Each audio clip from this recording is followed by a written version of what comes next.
हिंदू पंचांग। ईश्वर का कार्य आपकी इच्छा पूर्ण करना नहीं है, उसका कार्य है आपको शक्तियों से भरपूर करना, ताकि आप स्वयं ही अपनी इच्छा पूर्ण कर। 12 अगस्त 2020 दिन बुधवार। ऋतु वर्षा, मास भाद्रपद, पक्ष कृष्ण, तिथि अष्टमी, तिथि दोपहर 11:17 तक, तत्पश्चात नवमी। व्रत विवरण। जन्माष्टमी विशेष।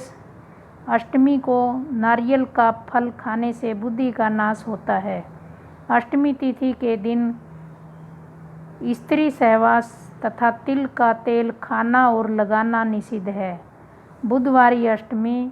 मंत्र एवं शुभ संकल्प हेतु विशेष तिथि। सोमवती अमावस्या, रविवारी सप्तमी, मंगलवारी चतुर्थी, बुधवारी अष्टमी। ये 4 तिथियां सूर्य ग्रहण के बराबर कही गई हैं। इनमें किया गया जप, ध्यान, स्नान, दान व श्राद्ध अक्षय होता है। श्री कृष्ण जन्माष्टमी की व्रत कथा। भविष्य पुराण उत्तर पर्व अध्याय 24। राजा युधिष्ठिर ने कहा, अच्युत, आप विस्तार से अपने जन्मदिन जन्माष्टमी व्रत का विधान बतलाने की कृपा करें। भगवान श्री कृष्ण बोले, राजन, जब मथुरा में कंस मारा गया उस समय माता देवकी मुझे अपनी गोद में लेकर रोने लगी। पिता वासुदेव भी तथा बलदेव जी को आलिंगन कर गदगद वाणी से कहने लगे, आज मेरा जन्म सफल हुआ। जो मैं अपने दोनों पुत्रों को कुशल से देख रहा हूँ। सौभाग्य से आज हम सभी एकत्रित मिल रहे हैं। हमारे माता पिता को अति हर्षित देखकर बहुत से लोग वहाँ एकत्रित हुए और मुझसे कहने लगे, भगवान, आपने बहुत बड़ा काम किया, जो इष्ट दुष्ट कंस को मारा। हम सभी इससे बहुत पीड़ित थे। आप कृपा कर यह बतलाइए कि आप माता देवकी के गर्भ से कब आविर्भूत हुए थे। हम सब उस दिन महोत्सव मनाया करेंगे। आपको बार बार नमस्कार है। हम सब आपकी शरण हैं। आप हम प्रसन्न होइए। उस समय पिता वासुदेव जी ने भी मुझसे कहा था कि अपना जन्मदिन इन्हें बता दो। तब मैंने मथुरा निवासी जनों को जन्माष्टमी व्रत का रहस्य बतलाया और कहा, पूर्ववासियों, आप लोग मेरे जन्मदिन को विश्व में जन्माष्टमी के नाम से प्रसारित करें। प्रत्येक धार्मिक व्यक्ति को जन्माष्टमी का व्रत अवश्य करना चाहिए।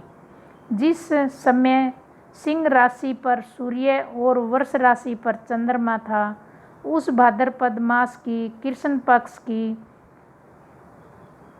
अष्टमी तिथि को अर्धरात्रि में रोहिणी नक्षत्र में मेरा जन्म हुआ। वासुदेव जी के द्वारा माता देवकी के गर्भ से मैंने जन्म लिया। इस दिन संसार में जन्माष्टमी नाम से विख्यात होगा। प्रथम यह व्रत मथुरा में प्रसिद्ध हुआ और बाद में सभी लोकों में इसकी प्रसिद्धि हो गई।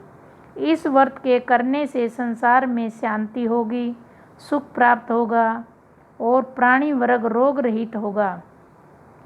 महाराज युधिष्ठिर ने कहा, भगवान, आप इस व्रत का विधान बतलाइए जिसके करने से आप प्रसन्न होते हैं।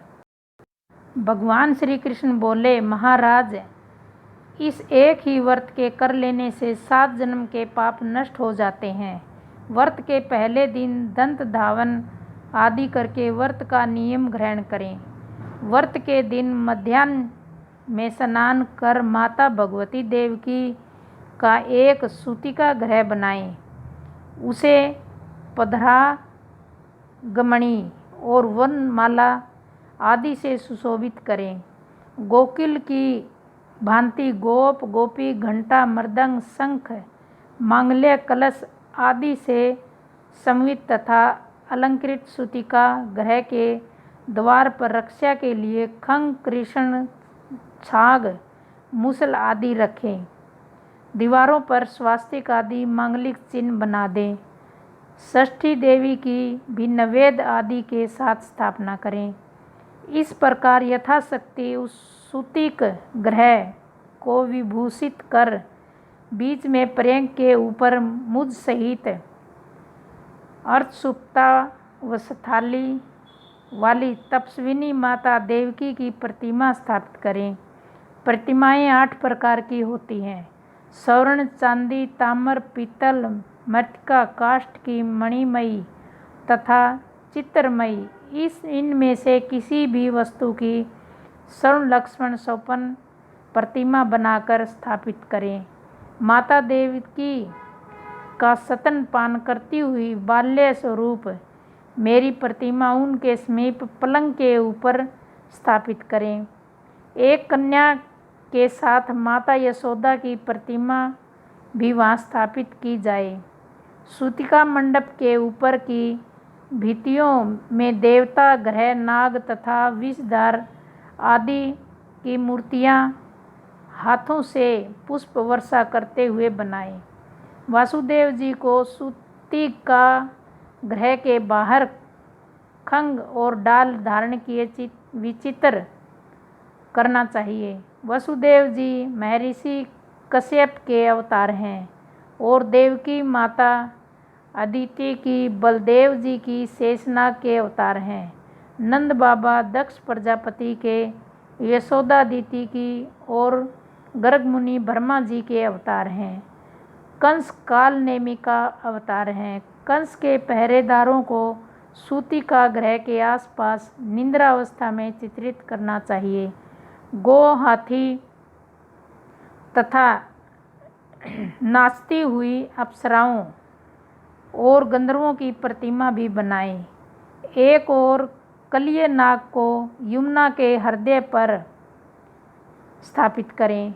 इस प्रकार अत्यंत रमणीय नवसूतिका ग्रह में देवकी की का स्थापना कर भक्ति से गंध पुष्प, अक्षत, धूप, नारियल, दांडिम, ककड़ी, बीजपुर, सुपारी, नारंगी तथा पनस आदि जो फल उस देश में उस समय प्राप्त हों, उन सब से पूजन कर माता देवकी की इस प्रकार प्रार्थना करें।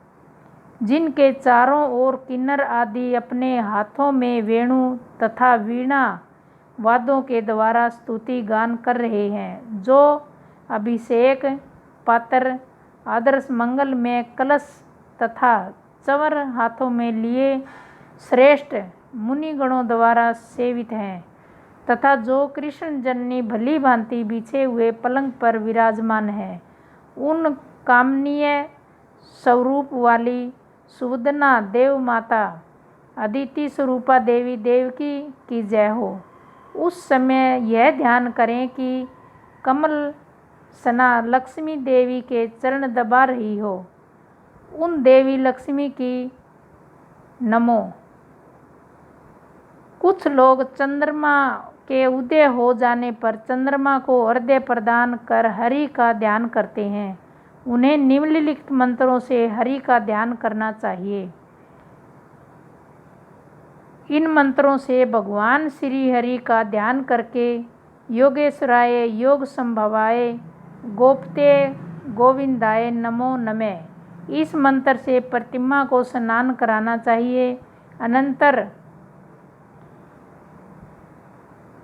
इस प्रकार वेदी के ऊपर रोहिणी सहित चंद्रमा, वसुदेव, देवकी, नंद, यशोदा और बलदेव जी का पूजन करें। इससे सभी पापों से मुक्ति हो जाती है। चंद्रोदय के समय इस मंत्र से चंद्रमा को अर्घ्य प्रदान करें।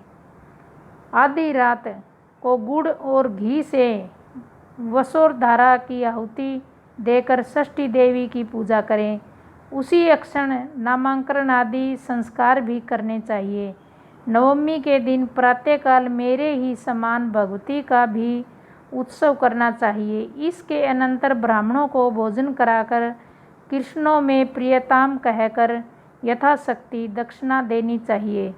धर्मनंदन, इस प्रकार जो मेरा भक्त पुरुष अथवा नारी देवी देवकी के इस महोत्सव को प्रतिवर्ष करता है, वह पुत्र, संतान, आरोग्य, धन धान्य, सद्गृह, दीर्घायुष्य और राज्य तथा सभी मनोरथों को प्राप्त करता है। जिस देश में यह उत्सव किया जाता है वहाँ जन्म, मरण, आवागमन की व्याधि, वृष्टि तथा इति भीति आदि का भी कभी भय नहीं रहता। मेघ समय पर वर्षा करते हैं। पांडुपुत्र, जिस घर में यह देवकी व्रत किया जाता है वहाँ अकाल मृत्यु नहीं होती और न गर्भपात होता है तथा वेदव्य दुर्भाग्य एवं कलह नहीं होता। जो एक बार भी इस व्रत को करता है वहाँ विष्णु लोक को प्राप्त होता है। इस व्रत के करने वाले संसार के सभी सुखों को भोग कर अंत में विष्णु लोक में निवास करते हैं। इति श्री भविष्य पुराण का उत्तर पर्व का 24वां अध्याय समाप्त हुआ। अगर वीडियो अच्छी लगी तो लाइक करें, शेयर करें, सब्सक्राइब करें ताकि वीडियो की नोटिफिकेशन सबसे पहले आप तक पहुंचे। Thank you.